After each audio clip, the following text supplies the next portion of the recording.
Na década de 90, o interior de São Paulo ainda mantinha um ar de cidade pequena, mesmo com hospitais movimentados que recebiam pacientes vindos também da região sul de Minas Gerais. Foi nesse cenário que um tio de minha esposa, homem simples, trabalhador, mas acostumado com os mistérios da morte, viveu um episódio que jamais saiu de sua memória. Ele trabalhava no necrotério de um hospital, além de auxiliar em autópsias e em plantões de pronto-socorro. A convivência com a dor, a doença e a morte já não lhe eram estranhas. Porém, mesmo alguém acostumado a lidar com corpos e despedidas, não estava preparado para o que viveria naquela noite gelada. Era inverno, madrugada profunda, por volta das 4 horas da manhã. Até aquele momento, o necrotério estava tranquilo, sem nenhuma ocorrência de entrada de corpos. Para quebrar a monotonia, ele resolveu dar uma volta pela ala dos quartos, onde os pacientes descansavam. Nessa caminhada,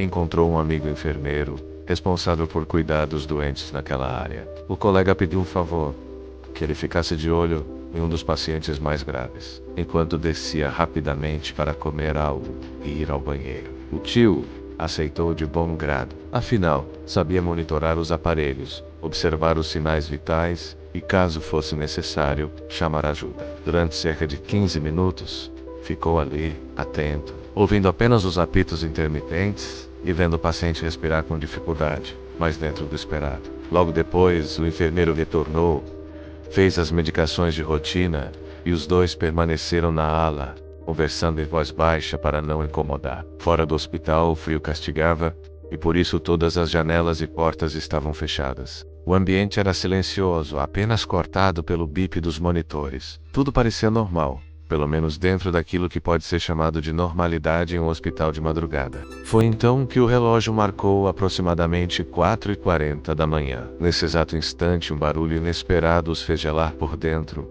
Uma porta de madeira maciça, daquelas que abrem 2 folhas, escancarou-se sozinha, com um estrondo seco que ecoou pelo corredor. Os dois trocaram olhares assustados. A ala estava vazia. Nenhum funcionário circulava por ali, além deles. O impacto da porta abrindo sem vento, sem correntes de ar e sem motivo aparente, foi imediato. Rapidamente foram verificar e se aproximaram do quarto em questão. Ao entrarem, o aparelho começou a apitar. Lá dentro, encontraram apenas o paciente grave e seu acompanhante, adormecido em uma cadeira ao lado da cama. O homem doente parecia normal, mas no instante em que se aproximaram e olharam para o monitor, perceberam que os batimentos cardíacos haviam cessado. O coração do paciente havia parado. Foi uma coincidência arrepiante. A porta se abriu exatamente no instante em que o homem partia desta vida. O acompanhante acordou assustado, sem entender o que estava acontecendo. Rapidamente pediram que ele saísse do quarto, enquanto chamavam o médico de plantão. Minutos depois, veio a confirmação. O paciente havia falecido. O que teria acontecido naquele quarto? Seria apenas uma coincidência, uma falha na fechadura da porta, uma corrente de ar despercebida?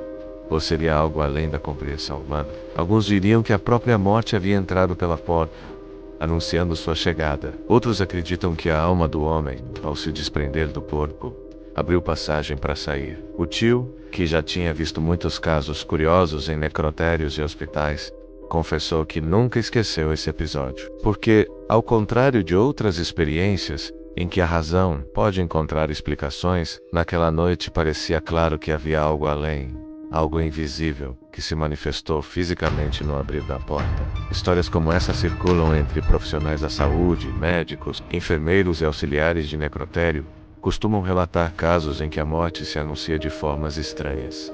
Lâmpadas que se apagam, janelas que batem, relógios que param exatamente no horário do óbito. Mas ouvir de alguém próximo que viveu aquilo dá outro peso ao relato. E o mais curioso é que esse foi apenas um dos muitos acontecimentos vividos naquele hospital e no necrotério. O tio sempre dizia que a morte não chega em silêncio absoluto. De alguma forma, o ambiente parece pressentir a partida de uma alma. Às vezes é uma porta que se abre, outras um som inexplicável, mas quase sempre algo rompe o silêncio, como se anunciasse: chegou a hora. E você?